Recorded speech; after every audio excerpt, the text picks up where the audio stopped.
Northern Survivalist 1 here. Today I'm going to talk a little bit about oatmeal, grains and specifics. A lot of people prep for various reasons. I prep for natural disasters. There's been a lot of tornadoes that have happened recently in my area, and droughts. There's tornadoes, there's hurricanes. There's all sorts of things that are happening across the world. Earthquakes also. And it's just important to have quality food on hand. Oats and grains do not go bad for a very long time, along with honey here and spices such as cinnamon. I prefer to use quick 1-minute oatmeal for the reason because it is high in calories, yet it has no sodium, less than 1 gram of sugar, and it has 5 grams of protein per half cup. And that's a decent amount of macro and micronutrients within them. They don't have any vitamins really in them, so you kind of need to supplement if you were like surviving in the wild or if something happened in the United States. Here is another alternative, which is your instant oatmeal. It is already loaded with sugars and other stuff, so it's not as great as the 1-minute oatmeal. That's why I prefer the 1-minute oatmeal, because it is low in sodium.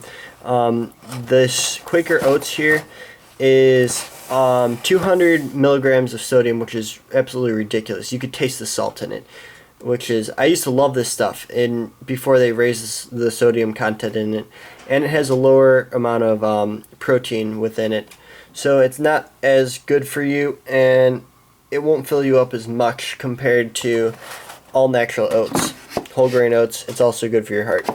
I add in honey occasionally for a sweetener, which is 60 calories per teaspoon, and cinnamon for flavoring, because I love cinnamon. I also add in some brown sugar occasionally if I'm not using honey. Honey and cinnamon both have great health benefits to eating them. Honey is known to clear up skin, and your immune system will be strengthened when you eat honey. Along with, if you have a common cold, fun little fact here, you mix a tablespoon of honey and a teaspoon, I believe, of cinnamon, and you just take it straight, and it will help the symptoms of a common cold. Other than that, you can store grains within a 5-gallon bucket with inside a Mylar bag that's sealed, and that will last over 5 years. Honey is known to be lasted for many, many years beyond that.